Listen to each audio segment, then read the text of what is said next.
So those are the main characters. Yeah. Now we picked a few more that were reoccurring characters that we thought would be really fun to have on. Janice! So Janice was like the ultimate choice here. Janice. Speaking of Chandler. Yeah, exactly. Janice. Okay, the first episode I saw with Janice, I totally watched them out of order to start with, but it was the I'm gonna need a vowel one because she is a character. And for the polls, we set up between 2 and 7. Right. It was closer than I thought. It was split pretty much down the middle. I think it was like a, it was pretty close, but like a 60-40, which is, I think, more than we were expecting. Yeah, because I'm just in my mind, I'm like, classic 7, just like Joey. But she was consistently looking for like the relationships. Validation. The validation through the relationships. Yeah, I could see that. So that's where we really drew the line because we were trying to figure out what is her core motivation here. Ultimately, we went with the 7. Yeah. Just because I think we can see her wings a lot more clearly. Yeah, definitely. Definitely not a wing 3. Probably not really a wing 1. But we could for sure see like the wing 6 and the wing 8 come out. Definitely. The wing 6, like nobody will ever love me. The wing 8, I'm going to do it anyway. Yeah, she's very much that way. And the life of the party in the meantime. And yes. her laugh even, like... It's a classic 7 laugh. That's a thing. It should be a thing. Yeah. But it was hard to somewhat type these reoccurring characters because obviously we don't get to see them as much. You know what? Janice showed up through pretty much whole... But from like season 1 to season 10, she's there the whole way through. I don't remember who played her, but I so admire her as an actress because she made such strong character choices. And I was like, when I was trying to find like a good quote for Janice, just for our social media, I was looking through things and I ran into an interview with the actress and she was like, I don't even know how that laugh happened. Or like the character, they just said they were looking for a girl with a strong Bostonian accent. Apparently she doesn't even have a Bostonian accent. Funny. She pulled that out of a hat and she just went with it and the laugh just kind of evolved. And she said the original episode where she introduced that as that character, everyone on set lost it. And they said, we're bringing her back like the whole rest of the seasons because of her character choices. She's one of the best reoccurring characters of all time. Yeah. She's hilarious. Yeah. Another one that's on there quite frequently is Estelle. Oh, Estelle. Estelle was interesting. I feel like because we see her, I don't think there's any episodes where we don't see her behind the desk and on the phone. Really, yeah. Like they literally could have filmed all of those in one day and nobody would have ever known. Yeah. She was such a character. Yes. Hard to type, but we wanted to throw her out there to type anyway. Because she was just so interesting and quirky. Yeah. So what did we put on we put 2 or 4? I think we put 2 and 4. 2 and 4, okay. Yeah. And ultimately we went with a 4. Yeah. I went with a 4 based on just her appearance. She's a very unique character. She likes to stand out, so to speak, and so it was tough because there's not enough of her to see and make it accurate. But if I was to guess, and I think most people picked a 4 as well. Yeah, most people picked a 4. I would say a 2 in part, and I think this is where like the polls make sense and what we're like seeing makes sense. But I think like her core motivation is definitely, her people, her actors too. True. And her relationships there. So that one we're kind of still split on. But just because we don't see her quite so much. Yeah. So someone we do see like throughout all of the seasons has to be Gunther. Yes. I don't even know if he's the owner of Central Perk, but he's definitely like the main barista of Central Perk. He's the manager, at least. Okay. Yeah, I don't know. Yeah, he could be the owner, and that would be cool to be the owner of Central Perk. Yeah, seriously. We see him a lot, and I just constantly see him like he's so much a relational person. He really is. Yeah. I love like that one part where he always wants to be included. Yeah, and it's so funny because who was it? I think it was when Ross asked him to be his best man, or Chandler. Right. I don't remember. He was like, "What's my last name?" Like that was the most important thing to him. Was like, okay, what do you know about me? Like, why would you want that? And it's not really like a yes, like of course, if like a Joey thing, like a 7 would respond. It was a, well, why are you asking me that? What kind of a backstory do we have?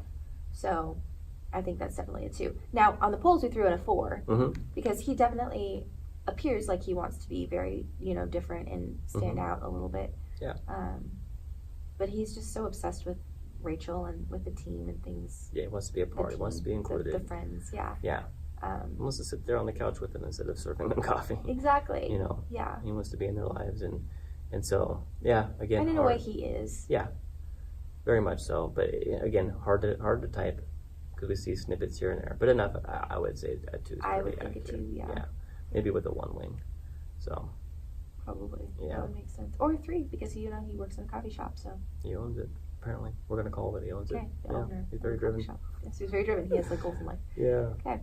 But there was a lot of people also that we wanted to throw on there that we just we don't have time or we don't have room, and what are we gonna do with these people? So real quick, let's just kind of run through a few here as we wrap up this episode. Jack and Judy. And Judy Geller. Yep. And so. I honestly haven't even thought about these too much. So on the fly right now, while I'm talking with you, we're gonna try to type these people. And so when I think of Jack, I think he falls into a 6. Mm-hmm. I'm thinking with the wing 7. Yeah, with the wing 7.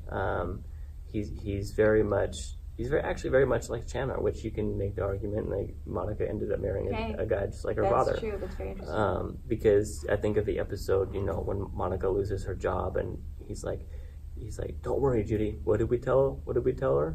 And talking about saving and all this stuff and 10% of your paycheck. Where does it go?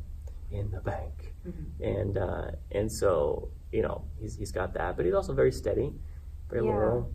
And so I see, but I also see the 7 coming out a lot too. Yeah, because he's very enthusiastic. Like he's very enthusiastic in almost a boyish kind of way. True. Yeah. Which I would say makes a striking resemblance to Joey and just how he reacts to things. True. Yeah. I don't think Ross is like his father at all. No. I think they are actually on completely opposite ends of the He's definitely more like his mother. So what would you say Judy is? Oh dear Lord, Judy. She makes me crazy. She does. Honestly, like every time I hear something come out of her mouth, I'm like, you are a nutcase. It's pretty funny. Just because I don't know her core motivation, I think that she wants what's best for her kids, but she's also very outspoken. I would say she's probably an 8. Between an 8 or a 1. And the reasoning behind saying a 1 is just because she's not really the perfectionist, but she is the reformer. From what I can see from the very few episodes that we see her on. She wants to make sure, everybody's presentable, and she's always put together very well. She has those very high moral standards for everybody, maybe not for herself quite so much. But demanding of everybody She's very demanding of everybody else. The 8, I would say possibly just being like very outspoken, but the 1 makes sense to me. She's very much the leader in her family too. Which is the quality of an 8. Yeah. But I can't really see the wing 7 or the wing 9. I can more see the wing 2 or the wing 9. True. So I would say if I were typing Judy just on the fly, I would say she's probably a 1 wing 2. Okay. I wouldn't argue with that because I was thinking there's definitely a wing or some sort of a 2 in her personality there. Yeah. She's very much relational as well. Very much a helper. Yeah. So, but she's got those high moral standards. So I can see a 2-1 or a 1-2 in that. I was leaning more towards a 2, but obviously that's very debatable. By the way, you guys, if you have any comments or want to chime in on this, let us know. A couple more real quick before we go. Let's run through Phoebe's boyfriends real quick. Mike, towards the end. She ends up getting married to Mike. And so Mike plays the piano. 4. He's got those uppity parents. But I was thinking of 4. Yeah, because the 4s... And that's unique because they would both be 4s. Which, honestly, I don't know if that's an extremely good combination to have 2 4s, because I feel like they would both either isolate themselves completely or they would both be emotional basket cases all the time. He's definitely a 4 in my opinion, just because he has those uppity parents. Because there's a chance that, and I think we should have covered this with Phoebe too. Phoebe is a twin, which you brought up recently, and with the whole being original thing, it's super hard to be original when you have a carbon copy of yourself. True. There's 2 of you. Yes.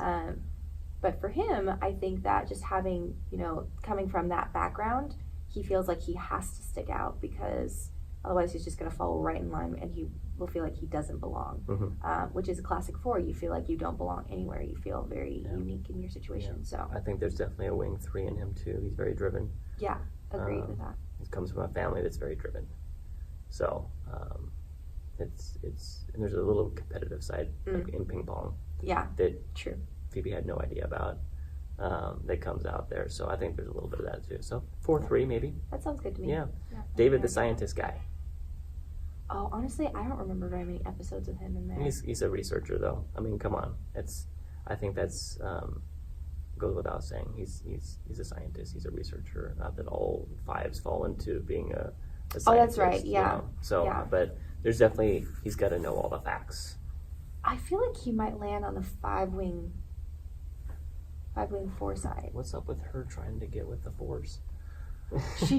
she has to be original. Yeah. So therefore she goes out and picks all the original people. Yeah, I guess you can say Except for Eric, that one, like the one who like was with Ursula for a short time. Oh yeah.